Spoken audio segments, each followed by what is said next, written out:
el más grande artista marcial de la historia, Bruce Lee, el guerrero que se convirtió en una leyenda por brindarle al mundo el Kung Fu. Desafió a los maestros chinos al enseñar secretos y técnicas milenarias de las artes marciales, convirtiéndose en un ícono del combate. Su técnica y estilo marcó un antes y un después en el cine y en la práctica de las artes marciales.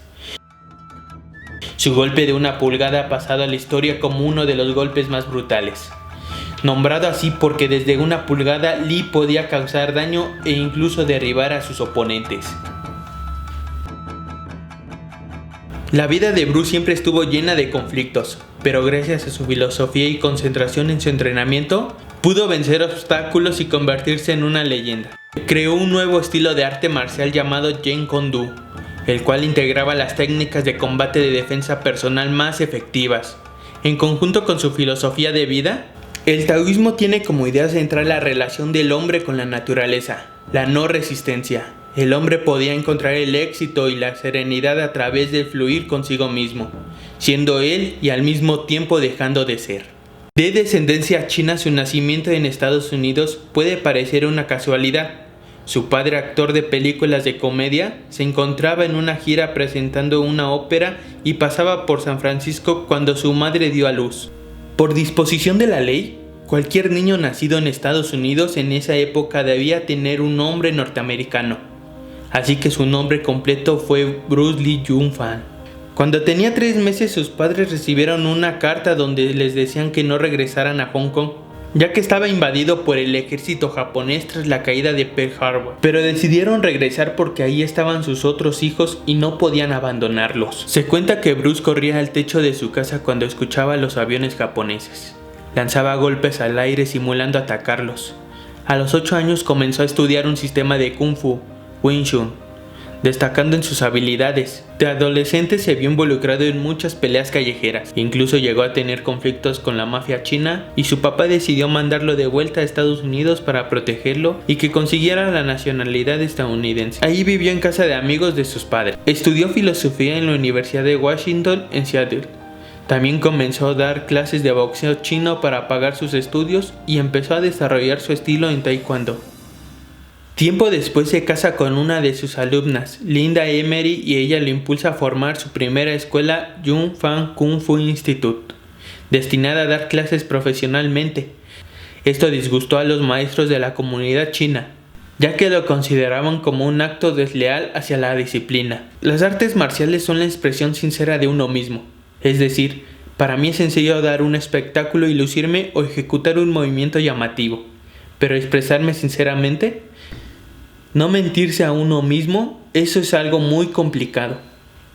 En 1965 nace su primer hijo, Brandon Lee, quien seguiría los pasos de su padre al convertirse en actor y practicante de artes marciales. Existe la leyenda de que la muerte de Bruce Lee y de Brandon Lee están relacionadas, porque los maestros ancestrales los hechizaron por deshonrar su cultura.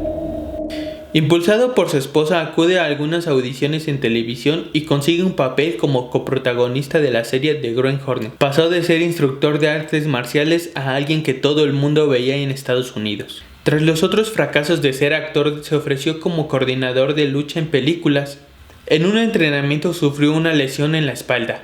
Pasó 6 meses dedicándose a refinar su filosofía y escribió un libro sobre los aspectos de las artes marciales. La derrota no es una derrota, a menos que sea aceptada como una realidad en tu propia mente.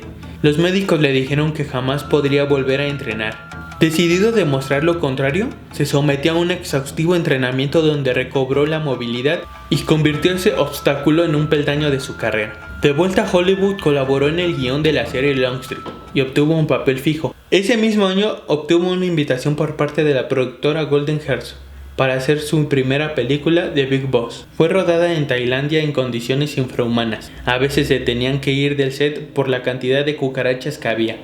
Bruce perdió peso durante el rodaje debido a la mala alimentación por la falta de alimentos frescos. Way of the Dragon. Su segunda película se estrenó en 1972 y fue famosa por mostrar un nunchaku, arma jamás vista antes en películas de artes marciales. Bruce sabía que tenía que hacerse visible ante el mundo, y la lucha por los derechos civiles abrió el camino para la comunidad asiático-americana. siendo Lee un exponente internacional de la cultura asiática. El furor del dragón fue su debut como director. Una de las escenas más recordadas es la lucha contra su estudiante Chuck Norris. En ese mismo año, Hollywood le ofreció su primer papel protagonista en la película Enter the Dragon, la cual lo convertiría en el artista marcial número 1 en el mundo. Durante el rodaje de esta película sufrió un desmayo, que era el anuncio del principio del fin para esta leyenda. Tras una visita al hospital e innumerables pruebas volvió al cine a terminar el filme. Posteriormente comenzó a rodar Game of Death, y en medio de la filmación sufrió un dolor de cabeza. Un par de horas después de que se fuera a acostar, no lo pudieron despertar.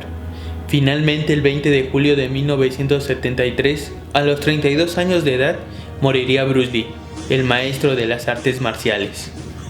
El rodaje Game of Death se terminó tiempo después con dobles, con caras de cartón de Bruce, malos montajes y escenas de otras películas. Su lanzamiento fue un éxito y por fin fue reconocido mundialmente. La clave de la inmortalidad es vivir una vida que valga la pena recordar.